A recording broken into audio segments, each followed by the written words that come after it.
So how much do sponsors pay per video? This is an excellent question and I'm happy to share. Salut YouTube and welcome back to the Not Even French channel. So today I have a video that's quite different to what I usually do on French culture and language and all that jazz. I'm going to be sharing with you guys how much money I make on YouTube.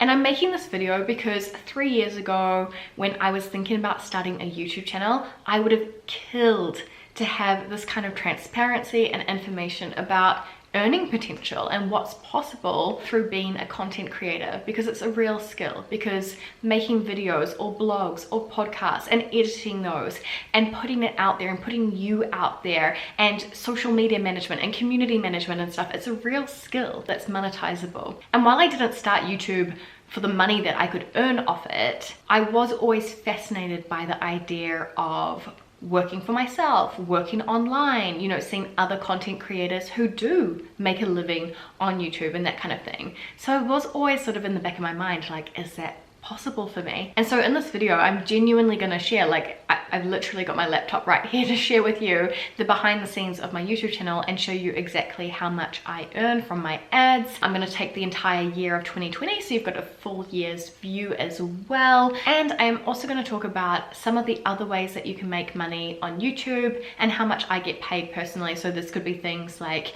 you know, making merch, it could be things like Patreon, it could be things like sponsors as well. So I'm gonna deep dive into all the nitty-gritty details and share loads of hopefully really valuable and interesting information for you. And so speaking of sponsors specifically, because yes, I am going to deep dive into this revenue stream in just a few minutes, I've teamed up with TransferWise to bring you guys today's video. So I use TransferWise to send and receive all of my money between New Zealand and France, and they're offering you guys as viewers of Not Even French a pretty sweet deal on this video as well. So check out my description box for more detail. But essentially, who are they for? So TransferWise are perfect for expats living abroad, people who often travel or are sending and receiving money online, who are getting paid internationally. Maybe they're freelancers or contractors, they have international clients. Effectively, if you are in any way interested in international money transfers, you are gonna want to listen up. So TransferWise is the best solution out there to send, spend, receive money internationally, because they are up to 8 times cheaper than banks and are definitely cheaper than PayPal too. Not only this, but TransferWise actually offers a borderless account for expats and travelers. So in a TransferWise multi-currency account, you can actually hold over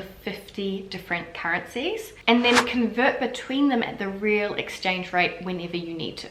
It's free to sign up, there aren't any subscription fees, and you can actually get bank details for all major currencies. So the pound, euro, US dollar, NZ dollar, Australian dollar, Singapore dollars, and a lot more. And then you share these with your family, your friends, your customers, wherever the transfer is happening, potentially saving you hundreds or even thousands of dollars in fees. So you are gonna wanna click the link below, because TransferWise has hooked you guys up as Not Even French fans with a free international transfer valued up to 500 British pounds or your local currency equivalent. Honestly, after using them, you are never going to use banks ever again. You save so much money. Now anyway, speaking of money, let's talk about how much money I'm making on this YouTube channel, shall we? So the number one way that YouTubers make money as soon as they get monetized, that is through Google Adsense. So these are the ads that are playing before, during, and now even after videos, little bumper ads below videos sometimes, basically ads. And this hasn't really changed from the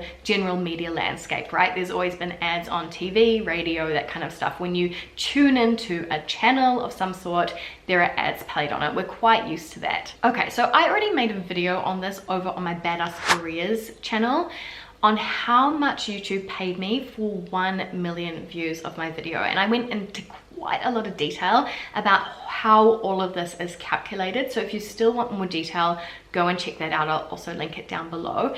But essentially, not every YouTube channel is equal. So depending on your niche, so for example, if you are in tech, if you are in finance, if you are in entrepreneurship, if you are in health and fitness, like think about those industries that make people sort of want to spend money to either make more money or to improve themselves or whatever it is. This kind of niche is is very lucrative. And so these kinds of channels tend to make videos that are paid a lot more than videos on French culture, for example. Your audience is also really important. So I noticed at first I had mostly French people watching, and now I have mostly US people watching in terms of my audience demographics. And now I tend to earn more than I did before because people in the US have a higher buying power, and they're also more likely to click on ads, for example. So there's also consumer audience behavior as well. There's also the keywords, the way you tag your videos. Oh, guys, honestly, it's quite complex. There's a lot that goes into what you as a channel will earn per 1,000 views. But effectively, that's what it's based on. You'll have a number, a cost per mille, a CPM, which advertisers are willing to bet on and pay YouTube to run their ads on your channel. So this might mean, for example, that advertisers pay YouTube $5 for every 1,000 monetized playbacks of your videos. Now, I just want to make it really clear that the amount of subscribers you have doesn't impact how much you get paid. What influences how much you get paid is the number of monetized playbacks and therefore views on your channel. Now remember, not every view is going to be monetized because people use YouTube Premium, they use ad blockers and that kind of stuff as well. But to keep things simple, let's give an example. So just say you're in a very lucrative niche, like online entrepreneurship, how to make money online. So you might earn $26 US for every 1,000 monetized playbacks, for every 1,000 views on your channel. Now that's the CPM. In terms of what you get paid as a creator, it's usually around half of that. So if YouTube's getting $26 per 1,000 views, that means that you're getting about $13 per 1,000 views on your channel before tax. So let's jump straight in and see how much I earned in 2020. Okay, so what you guys are seeing here in my screen recording is the back office of my YouTube studio. And you can actually see how much, that gives you an overview of how things are going, usually for the week, your reach, your engagement, your audience, and your revenue. So the first thing I want to show you guys is actually the reach, because I want to talk about how many views I got in total in 2020. So let's just change this to 2020 and head on over to reach. So yeah, as you can see, in 2020, I got 3.6 million views on my channel. And this is down quite a lot from the year before. So I have been creating less content on Not Even French while I was starting up my business. At some points I was only able to put out one video per month, whereas in 2019 I was putting out at least a video every single week. But we've got 3.6 million views here in 2020. So how much did I earn? Dun dun dun! Let's check it out. So in terms of revenue, and this is US dollars by the way, grand total for the year of 2020, just over $9,000. I would love to hear from you right now. Does that surprise you? $9,000 for 3.6 million views, 140,000 subscribers on YouTube. Do you find that a lot? Or do you find that not much at all? So for me personally, I know how much work goes into this, so I can see why YouTubers, they can't live on ads. Honestly guys, when I was putting out a video a week, I probably spent 15 to 20 hours per week on my channel, researching videos, writing them, filming them, editing them, optimizing them, uploading them, replying to comments, all of that kind of stuff. It takes so much time. It literally was like an extra part-time job. So if I was earning $9,000 extra in the year because of that, cool, it's a side hustle, I'm not really expecting much. But if you're doing this full-time, a $9,000 a year salary, yeah, maybe if you put out 2-3 videos per week, you can up it, but you can see how it's not necessarily these huge numbers where you're absolutely balling on YouTube. Now, remember, I have a specific niche, and people in health and fitness or beauty or other more lucrative topics may be earning more. So what you can see here is that in 2020, my channel was earning about $6.65 per 1,000 views. That's what YouTube receives from my channel. And then what I would receive, yeah, just under half of that, $2.51 per 1,000 views on my channel.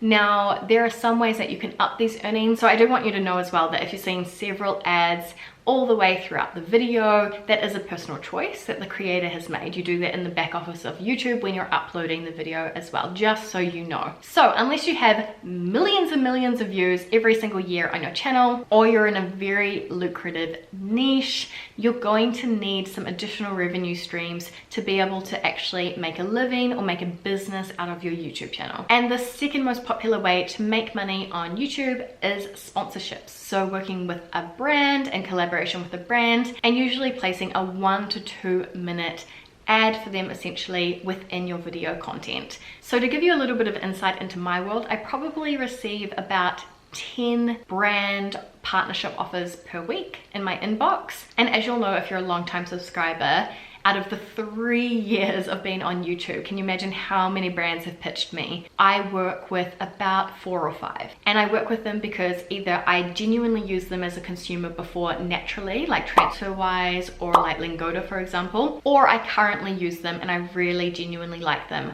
I would never partner with a brand that I didn't know, I didn't trust, and I didn't think that my audience would love anyway. So usually I'm working with brands who I know my audience would enjoy and use anyway, so why not bring them a discount? Why not bring them a sweet deal?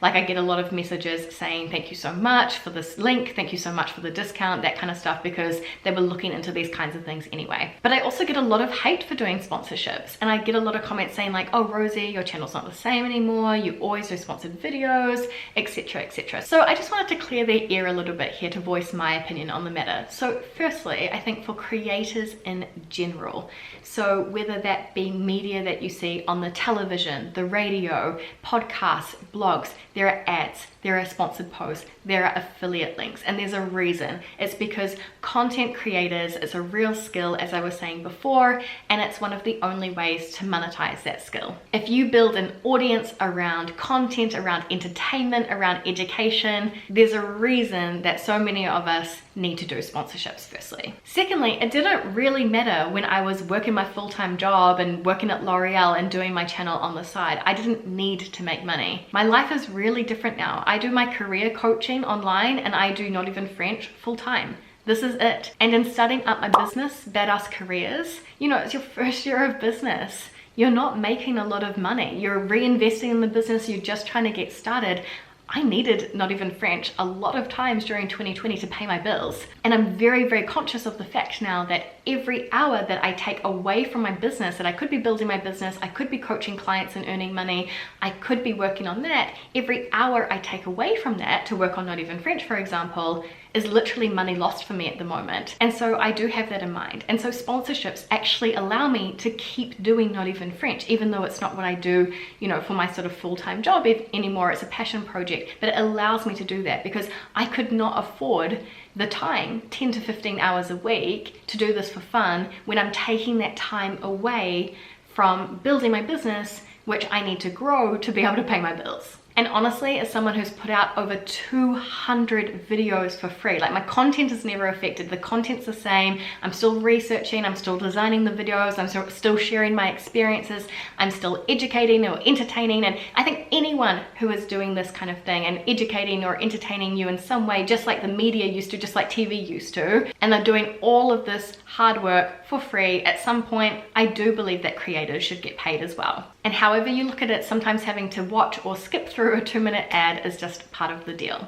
So how much do sponsors pay per video? This is an excellent question and I'm happy to share. So obviously I can't give specific details because I wouldn't want to compromise any of my contracts with the brands that I partner with. But on average, I would say a video of my size gets pitched sponsorships at about 500 to 1,000 US dollars per shout out. If you are in a completely different niche, if you're in tech, if you're in beauty, if you're in something like that, it could easily be, for a channel of my size, like 1,500 to 2,000 US dollars per shout out. All right, and lastly, just quickly, some other ways that you can make some money. So let's talk about Patreon and other similar providers. So the way Patreon works is that it's essentially crowdsourcing income.